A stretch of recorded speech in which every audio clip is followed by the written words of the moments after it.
자, 도시 내부 지역 특성 비교라고 이렇게 나오는데, 자, 이제 우리가 시험 문제에서 앞에 있는 이제 이런 지도가 주로 나오기도 하는데, 뭐 어쩌다 보면 이제 이런 식으로 낼 수도 있겠죠. 자, 어쨌든 배웠던 내용 다시 한 번만 빠르게 뭐 복습하는 셈 치고 살펴볼게요. 자, 서울이 이렇게 생겼고요. W자 모양으로 이렇게 지금 한강이 흘러가고 있고요. 그리고 여기 봤더니 상업지역이라고 이렇게 표시가 되어 있는데 도시를 비롯해서 어쨌든 땅은 용도가 대부분 정해져 있어요. 법으로. 아무데나 막 건물 짓고 아무데나 공장 짓고 그러는 거 아니거든요. 그거 봤더니 여기가 상업지역이 새까맣게 표시가 되어 있잖아요. 여기가 도심지역. 행정구역 이름은 중구예요. 중구. 자, 여기는 인구 공동화 현상이 나타나고. 근데 인구 공동화 현상이 뭔지 알아야 돼. 그 다음 주간 인구 지수가 굉장히 높고 300 이상이에요. 그 다음에 상주 인구는 한번 말했던 것처럼 서울의 인구는 약 1000만 명. 그 다음에 서울에는 구가 되게 많은데 25개가 있어요. 그럼 구 하나당 평균 40만 명이 사는 거거든. 그런데 여기는 면적도 그렇게 넓지 않고요. 주거 기능이 별로 없다 보니까 상주 인구가 당연히 40만 명보다 훨씬 적겠죠. 이제 그런 것들도 알아두면 이제 헷갈리지 않고 정답을 찾을 수가 있겠죠. 자, 아무튼 그래서 여기는 도심. 자, 그 다음에 주변 지역은 주거 지역이라고 표시되어 있는 지역들이 대부분 이제 주변 지역인데 그 중에서 맨날 물어보는 데가 노원구라고 그랬잖아요. 노원.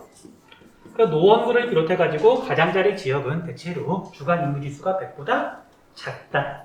그리고 뒤에 있는 문제 보면 알겠지만 올해 수능 특강에서는 여기를 물어봤더라고요.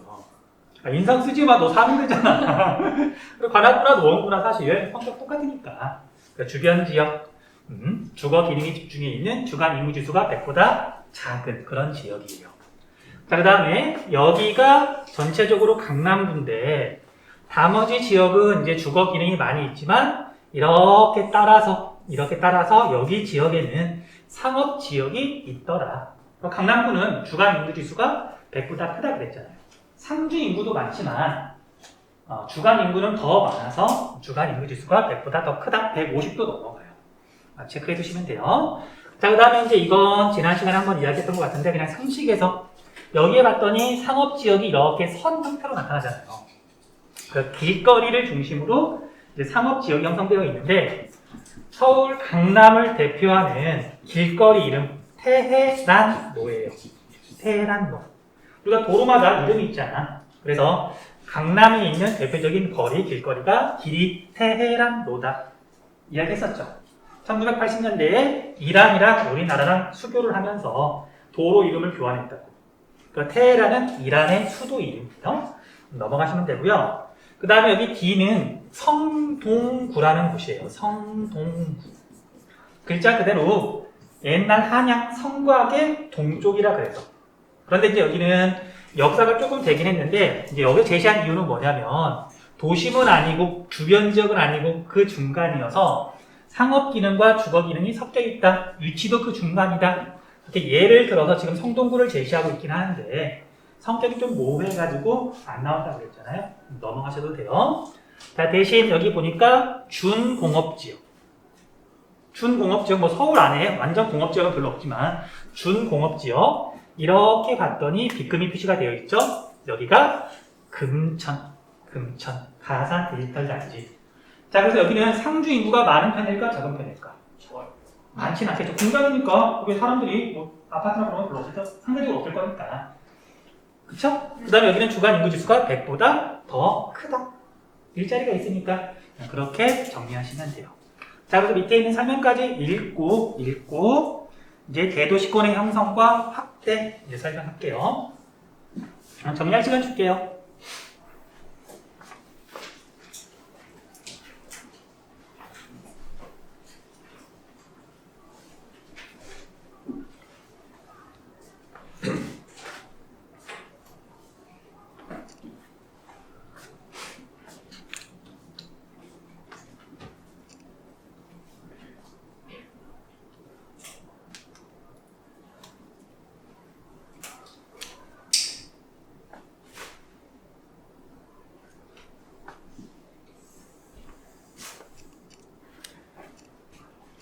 자, 이제 설명할게요.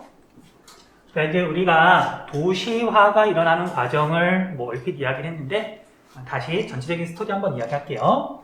우리나라가 이렇게 있으면은요, 옛날에는 사람들이 전국에 고르게 살았어요. 한번 이야기했던 것 같은데, 농사라고 하는 건 논이나 밭 옆에 살아야 농사를 지을 수가 있는 거잖아요. 그래서 우리가 조선시대에 농사를 주로 짓던 시절에는 뭐 서울, 한양이라고 해서 사람이 딱히 많이 산 것도 아니고, 그냥 전국에 골고루 살았다.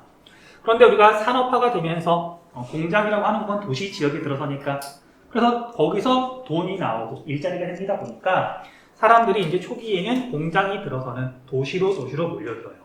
그래서 우리나라 같은 경우에는 여기에 있는 서울, 그 다음에 이쪽에 있는 부산을 중심으로 해가지고 대략 1990년 정도까지는, 90년 이전까지는 서울과 부산 중심으로 대도시 지역으로 사람들이 계속 몰려들어요.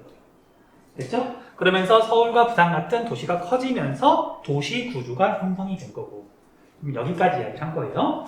자, 그런데 서울의 인구가 현재 지금 대략 몇 명 정도? 현재 서울의 인구, 서울에 사는 사람 약 1000만 명. 그러니까 우리나라 인구가 5천만 명 정도인데 서울에 1000만 명 정도가 살아요. 그런데 서울의 인구가 언제 1000만 명이 됐냐면 1988년에 이미 1000만 명이 돼요. 올림픽이 열리던 해. 혹시 이거 이야기 해줬던가요? 그냥 이거 상식에서 그냥 알고 있으세요. 뭐 외울 필요는 없는데, 자, 1988년이면 지금 몇 년 전이고, 뭐 30년도 넘었죠. 서울의 인구가 30년 전에 이미 1000만 명이 됐는데 지금도 거의 1000만 명이에요. 거의 변화가 없죠. 근데 총 인구는 변화가 별로 없는데 서울로 사람들이 많이 계속 들어오기도 하고 서울 사람들이 빠져나가기도 하면서 그냥 유지가 되는 거거든요. 뭐 정확히는 조금씩 줄고 있어요. 이제 그 이유 설명해 줄게요. 자, 그래서 서울의 면적은 전체 우리나라 면적의 0.6%예요. 1%도 안 돼요. 되게 좁아요. 근데 여기에 무려 인구의 5분의 1이 살다 보니까 땅값이 너무 비싸고, 집값 너무 비싸고요. 교통체증 너무 심하고, 환경오염 심하고, 시끄럽고, 기타 등등. 그래서 서울 사람들이 이제 여기 너무 살기 힘들다. 그래서 이제 서울 바깥으로 빠져나가게 된 거예요. 가장 큰 이유는 집값이 너무 비싸서. 그렇죠. 자, 그래서 이제 서울이 너무 북적북적 되니까 사람이 너무 많아서 문제가 되니까 서울 사람들을 서울 바깥으로 좀 이제 이동할 수 있도록 당연히 국가에서도 뭔가 정책을 펴고 그다음에 사회도 변해가지고 사람들이 빠져나갈 수 있게 된 거예요. 자, 이제 여러 가지 이유가 있는데 첫 번째 이유는 정부 정책. 당연히 개인이 빠져나가고 싶다고 해서 그냥 쉽게 빠져나갈 수 있는 거 아니거든요. 당연히 봐봐. 서울 안에 일자리가 많아요. 직장은 여기에 있어. 대기업 같은 건 다 여기에 있어. 근데 서울 사람이 경기도로 빠져나가려면 직장하고 자기 집하고 멀어지는 거잖아. 대중교통이 갖춰져 있지 않으면, 지하철이 깔려있지 않으면, 출퇴근이 너무 힘들면 못 빠져나가잖아요. 그래서 이렇게 빠져나가려면 정부가 정책을 잘 펴야 돼요. 대중교통도 만들어주고. 그러겠죠? 그래, 이런 이유가 있고요. 그 다음 두 번째로는 교통이 이제 그 연결되는 거긴 한데 교통이 편리해져야 빠져나갈 수가 있어요. 마침 우리나라는 이 무렵에 자가용도 많이 보급이 되고 하면서 서울 사람이 경기도로 빠져나가도 출퇴근이 가능하게 된 거예요. 됐죠? 그래서 이런 이유들 때문에 서울에 있는 사람들이 이렇게 주변 지역으로 빠져나오기 시작했다. 그래서 서울의 인구가 언제부터 이제 조금씩 줄기 시작하냐면요. 이것도 그냥 숫자만 적어줄게요. 1992년에 서울 인구가 제일 많았고요. 그 뒤로 조금씩 줄어들고 있어요. 다시. 자, 여전히 지방에서 서울로, 지방에서 부산으로 사람들이 계속 몰리고는 있어. 그게 없어진 게 아닌가요? 사람들이 계속 몰리고는 있는데 서울 안에 살던 사람들이 여러 가지 이유로 서울 바깥으로 빠져나오고 있다. 됐죠? 이게 지금까지 계속된 흐름이에요. 물론 경기도에서 서울로 또 들어오기도 하고. 됐어요? 자, 이제 조금 정리할게요. 자, 그래서 정부가 정책을 펴는 데 있어서 교통도 물론 이렇게 발달시키기도 하지만 사람들이 빠져나와서 살 수 있도록 어떤 그런 아파트 단지? 이런 걸 정부에서 만들어줬거든요. 자, 이걸 시험에서 굉장히 잘 물어봐요. 자, 그럼 용어부터 정리할게요. 자, 여러분들 위성도시라는 말 있죠? 위성도시. 위성도시가 뭐지? 위성 같은 도시. 위성 같은 도시. 때릴까? 자, 지구가 있으면 달. 이제 위성이잖아요. 옆에 있다는 얘기잖아요. 영향을 받는다는 얘기잖아요. 그러니까 서울이 있으면 서울 주변에 있는 조그마한 도시를 위성도시라고 부르잖아. 뭐 안양이나 뭐 여기 광명이나 부천이나 다 위성도시잖아요. 자, 그런데 위성도시 말고 신도시라고 하는 개념이 있어요. 신도시는 뭘까? 도시를 매우 현대식으로 만든 도시. 그냥 너답게 새로 만든 도시라고 하면 안 될까? 새로운 도시. 그래. 자, 이제 위성도시는 우리가 안양이면 안양, 뭐 부천이면 부천, 그냥 어떤 행정구역 도시를 말하는 거예요. 그런데 여러분들 안양이라 그래서 전부 다 건물이 빽빽하게 차 있고 그러는 게 아니라 관악산의 일부도 안양이고 그냥 농사 짓는 것도 있을 것이고, 그러니까 도시라고 하는 건 건물들이 원래 있던 것도 있지만 그냥 나무가 심어져 있거나 농사를 짓는 것도 있단 말이에요. 됐죠? 이 전체를 포함하는 게 위성도시고요. 신도시는 말 그대로 새로 지은 도시예요. 그래서 뭐 안양 같은 도시가 새로 생기는 게 아니라 안양 안에다가 사람이 살 수 있도록 아파트 단지를 대규모로 건설한다. 이런 지역을 신도시라고 부르는 거예요. 됐죠? 자, 그래서 정부 정책 중에 중요한 게 뭐냐면 당연히 서울 사람들이 빠져나가려면 당연히 이렇게 사람이 살기 좋은 뭐 아파트나 주거 지역이 있어야 빠져나가는 거잖아요. 그러니까 대표적으로 정부가 경기도 지역에 신도시를 여러 개를 건설해요. 그러면서 빠져나가게 된 거예요. 됐어? 자, 그 다음에 이제 용어 하나만 더 설명하고 정리할게요. 자, 그래서 이제 1980년대까지는 서울 주변에 위성도시가 있긴 했지만 여기에 사람이 그렇게 많이 살지 않았어요. 서울에만 사람이 살았지. 그래서 처음에는 대도시만 이렇게 있었는데 서울에 있는 사람이나 아니면 서울에 있는 공업 기능 같은 것들이 서울 바깥으로 이렇게 빠져나간다. 이걸 뭐라고 부르냐면요. 교외화 현상이라고 불러요. 교외화 현상. 사람이 빠져나가는 거, 뭐 공업 기능이 빠져나가는 거, 대도시에 있던 것들이 주변 지역으로 빠져나가는 걸 교외화 현상이라고 부르는데 단어 뜻은 이 교가 옛날 성곽을 뜻해, 성곽. 그러니까 도시의 가장자리. 그래서 오늘날에는 행정구역 경계라고 생각하시면 되고요. 서울에 있는 대도시에 있는 사람이나 또는 공업이나 여러 가지 기능이 대도시 바깥쪽으로 빠져나가는 걸 교외화 현상이라고 한다. 자, 그런데 빠져나가는 건 주로 주거 기능하고 공업 기능하고 빠져나가는데 공업 기능은 조금 이따 이야기하기로 하고요. 주로 주거 기능이 빠져나가죠. 대도시에는 사람이 되게 많이 사니까. 그러면 자, 빠져나간 사람들이 이렇게 신도시가 형성이 되고 위성도시의 인구가 늘어나게 되는데 이렇게 빠져나간 사람들은 이제 집은 여기야. 잠은 여기서 자요. 하지만 일자리 직장은 여전히 대도시에 있는 거죠. 그러니까 출퇴근을 하는 거잖아. 자, 그래서 이렇게 만들어진 공간 구조를 뭐라 그러냐면 대도시를 중심으로 해서 주변에 있는 지역, 주변에 있는 위성 도시들이 날마다 출퇴근을 하고 날마다 왔다 갔다 하고 하는 일일 생활권을 만들게 돼요. 일일 생활권. 자주 왔다 갔다 하는. 그래서 이렇게 만들어진 일일 생활권을 대도시를 중심으로 해서 형성된 일일 생활권이라 그래서 대도시권이라고 불러요. 됐죠? 자, 그래서 우리나라에는 대도시권이 3개가 있어요. 하나는 우리나라 수도 서울을 중심으로 하는 수도권. 대도시권이잖아. 그 다음에 부산을 중심으로 하는 부산권. 그 다음에 대구를 중심으로 하는 대구권. 대구 옆에도 위성도시가 있거든요. 자, 대전이나 광주나 이런 데는 위성도시가 없어요. 대도시권이 없어요. 됐죠? 자, 아무튼 이렇게 해서 대도시권이 형성이 된다. 뭐 설명이 조금 길어지긴 했는데 이렇게 만들어진다. 됐어요? 자, 그러면 다시 교재로 돌아와서 이런 이유들로 인해서 대도시권이 만들어진다. 됐죠?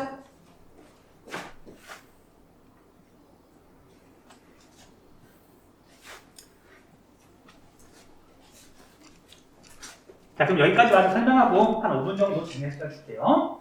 자, 그럼 대도시권의 공간 구조 볼게요. 대도시권의 공간 구조. 그리고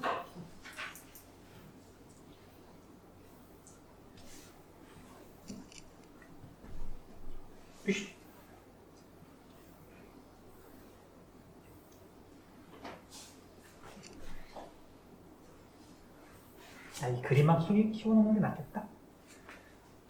자, 대도시권의 공간 구조를 보면은요, 가운데에 중심 도시가 있어요. 뭐 서울이면 서울, 부산이면 부산. 가운데에 대도시, 중심 도시가 있고요. 그 다음에 대도시권의 공간 범위는 여기까지인데 지금 뭐라고 써 있냐면 일일 생활권이라고 돼 있죠. 일일 생활권은 출퇴근한다는 얘기예요. 학생이라고 그런다면, 뭐 대학생이라고 그런다면 학교가 멀더라도 날마다 이렇게 통학할 수 있다는 얘기예요.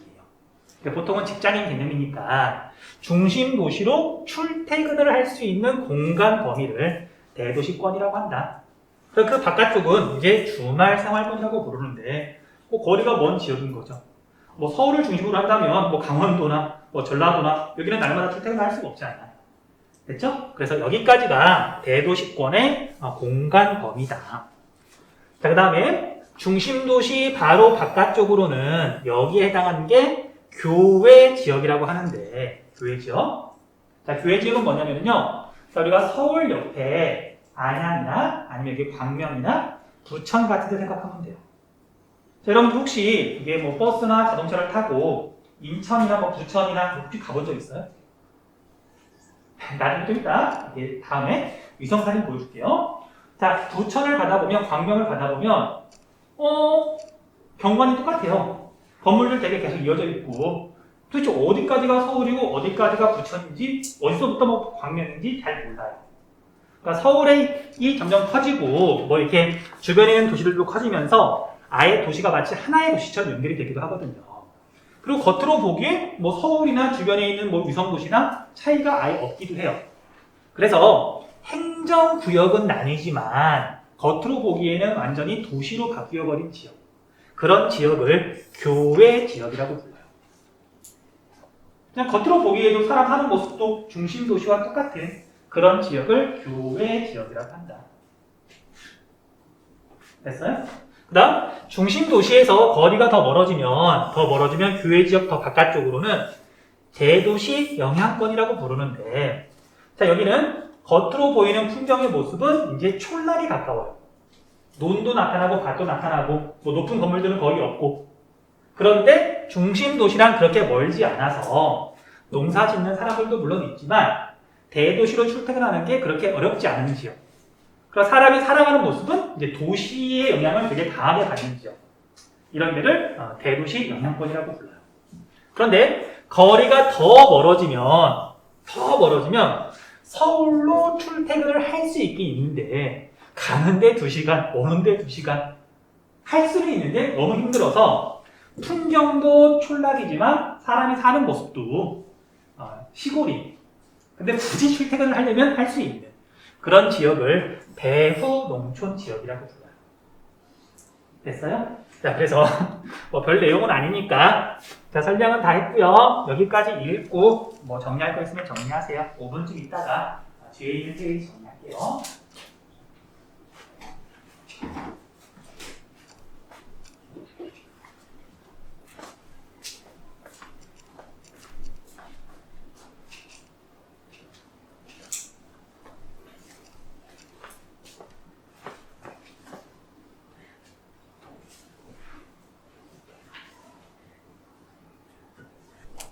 자, 우리 조금만 더 볼게요. 자, 고개 좀 들고 최대한 좀 빨리 끝낼게요.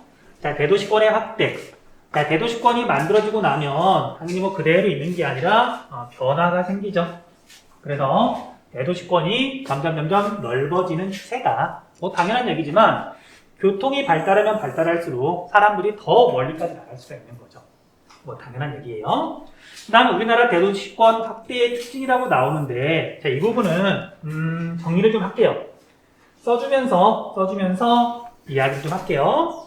자, 첫 번째는 서울을 보면은요, 서울은 자, 이제 아까는 신도시라고 하는 게 1990년대부터 이제 건설이 돼서 사람들이 빠져나갔다고 설명을 했는데, 조금 이제 깊은 내용으로 정리만 좀 빠르게 할게요. 자, 여러분들 옛날에 서울은 주거 기능 사람도 물론 많았지만 공장들도 꽤 많았어요.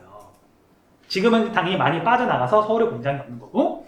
그러면 서울에 있던 공장이랑 공업 기능이랑 주거 기능이랑 뭐가 더 먼저 빠져나갈까? 나갈 수 있을까? 주거. 자, 우리가 주거 기능이 빠져나가려면 교통도 발달해야 되는 거고요. 이쪽 지역에 신도시 같은 게 있어야 사람들이 빠져나가는 거잖아. 근데 공업이라고 하는 건 있잖아요. 봐봐, 내가 지금 어떤 공장에 다니고 있어. 서울에 있는 공장에 다니고 있어. 내 직장이야. 근데 공장이 만약에 여기로 옮겨갔어요. 그럼 나는 여기로 그냥 이사를 가면 돼. 직장이 여기 있으니까 그냥 여기 옆에다 집을 얻어서 살면 되는 거잖아. 그런데 내가 집이 빠져나간다는 얘기는 회사는 여전히 서울인데 내 집이 이사를 가는 거잖아. 그러면 이 사이에 교통도 발달해야 되는 거고 여기에 뭐 아파트 단지 같은 것도 있어야 되는 거고 그리고 서울 안에 공업이라고 하는 게 거부감이 당연히 훨씬 커요. 당연히 사람들이 자기 옆에 공장 있으면 싫어하니까. 그래서 서울 같은 경우에는요 1980년대에 이제 구분할게요. 80년대에 공업이 교외 지역으로 빠져나가요. 공업의 교외화라 그럴게요. 그러니까 공업이 먼저 빠져나가는 거예요. 그럼 이 공업이 빠져나가서 뭐 아무데나 있는 게 아니라 주로 이제 어디로 빠져나갔냐면요. 도시 이름 알아주세요. 안산이라고 하는 도시로 빠져나가요. 자, 그러면 이 안산은 인구가 언제 폭발적으로 증가하냐면 1980년대. 됐죠? 그래서 서울의 공업 기능은 안산으로 주로 빠져나갔다. 외워두셔야 돼요. 대표적인 공업도시예요. 자, 그러다가 1990년대에는 이제 국가에서 일기 신도시라는 걸 건설해서 완공이 돼요. 일기 신도시. 신도시를 만들었는데 일기라는 말에서 드러나듯이 2기 신도시도 있어요. 시기가 다른 거야. 그래서 일기 신도시 5개를 만들어서 서울 사람들이 빠져나가요. 자, 그런데 이 5개 중에 2개는 무조건 외우셔야 되고요. 나머지 3개는 그냥 적어만 줄게요. 자, 그럼 5개 이름을 보면은요. 첫 번째, 성남이라고 하는 도시에 신도시를 건설했는데 그 도시 이름이 분당 신도시예요. 분당 들어본 적 있죠? 1990년대부터 서울 사람들이 빠져나간 거예요. 그래서 성남이라고 하는 도시는 원래 있던 거고 분당은 신도시예요. 성남시 분당구예요. 됐어요? 자, 그 다음에 서울에 보면 고양시가 있는데 여기에 일산 신도시가 있어요. 일산 들어본 적 있죠? 분당 일산이 성남 고양보다 아마 더 유명할 거야. 자, 그 다음에 이거 2개는 무조건 외워야 되고요. 나머지 3개는 적어만 줄게요. 하나는 이제 안양에 있는 바로 옆에 안양에 있는 안양에서 고급 아파트가 있는 곳, 사람들이 잘 사는 곳, 안양 학원가. 거기 학생들이 많으니까 학원가가 있는 거거든. 잘 모르는구나. 뭐 그럴 수 있죠. 안양의 평촌 신도시. 안양에 평촌이라는 데가 있어요. 좀 이따 유성 사진 보여줄게요. 자, 그 다음에 우리가 부천이라고 하는 도시에 중동 신도시가 있고요. 자, 마지막에 군포라고 하는 도시에 산본 신도시를 건설했어요. 교재에 보면 일기 신도시 위치가 표시가 되어 있는데 왼쪽 지도에 이렇게 5개예요. 이 5개 중에 분당과 일산이 워낙 유명하기도 하고요. 성남하고 고양은 인구가 거의 100만 명쯤 돼요. 그래서 무조건 알고 있으셔야 돼요. 외우셔야 돼요. 백지도에서 찾을 줄 알아야 돼. 넘어갈게요. 자, 그 다음에 색깔만 달리해서 뭐 마저 표시할게요. 자, 그래서 일기 신도시가 이제 포화 상태에 이르자 여전히 서울 사람들은 많고, 그래서 2000년 이후에 2기 신도시를 추가로 건설해요. 그런데 이제 위치를 보면 알겠지만 1기 신도시보다는 서울에서 더 먼 곳에, 그만큼 교통이 발달했으니까. 그리고 2기 신도시는 숫자가 되게 많아서 다 외울 필요는 없고요. 2기 신도시 중에는 이제 대표적인 거 하나만 외우세요. 하나는 그게 어디냐면 화성이라고 하는 이제 도시에, 화성시에 동탄 신도시가 있어요. 동탄 1, 2 신도시가 있는데 2기 신도시 중에 규모가 제일 커서 2000년대 이후에 화성의 인구가 되게 빠르게 늘었어요. 다시 자, 여러분들 성남이랑 고양은 언제 인구가 빠르게 늘었을까? 1990년대. 안산은 1980년대. 그 다음에 화성을 비롯해서 2기 신도시가 있는 도시들은 2000년 이후에 인구가 빠르게 늘어났다. 이제 여기까지 물어보면 되게 어려운 문제인데 보통은 2기 신도시가 물어봐요. 근데 어쨌든 화성은 꼭 알아두세요. 자, 이렇게 해서 뭐 내용 정리는 거의 끝났고요. 여기 볼게요. 여기 말고 나중에 여러분들 읽어보시면 되고요. 그 다음에 대도시권의 생활 변화 읽고 마무리할게요. 대도시 근교 지역의 주민 생활은 대도시와 접근성이 향상되면서 인구가 증가하고 그 다음에 대도시로 통근하는 주민들이 늘어나고 읽어보시면 되고요. 그 다음에 도시의 영향을 점점 많이 받으니까 이런 현상도 나타나고 그 다음 토지 이용을 받더니 이렇게 교통이 편리해지면서 변화가 나타나고요. 그 다음에 배후 농촌 지역은 시골에 가깝긴 하지만 도시의 경관, 아파트도 군데군데 생기기도 하고 자, 그 다음에 시설 재배가 늘어난다. 자, 이거 앞에서 한번 이야기했던 것 같은데 우리가 농업에 있어서 노지 재배라는 개념이 있고요. 노지 재배. 노지, 이슬이 내리는 땅, 아무런 시설 없이 맨 땅에서 농사 짓는 걸 노지 재배라고 부르고요. 노지 재배에서는 주로 식량, 작물, 쌀이나 보리를 재배해요. 그런데 이거랑 상대되는 개념이 시설 재배. 비닐하우스나 유리 온실에서 농사 짓는 거. 그래서 이제 수도권 지역, 대도시랑 가까운 지역은 벼농사 대신에 채소를 재배하거나 꽃을 재배하거나 시설 재배를 많이 한다. 그 다음에 토지 이용의 집약도는 당연히 상승하는 거고요. 자, 그 다음에 겸업 농가가 증가한다. 이것도 앞에서 했던 설명이죠. 끝! 읽고 넘어가시면 돼요. 자, 오늘은 여기까지 할게요. 자, 지금, 그리고 수업은 이제 여기까지 하긴 하는데, 이제 그 다음부터는 들을 사람은 들으세요. 그냥 이렇게 도시 위치 한번 잡아줄 거고, 그 다음에 시간 되면 위성 사진 조금만 보여줄게요. 굳이 안 봐도 되는데.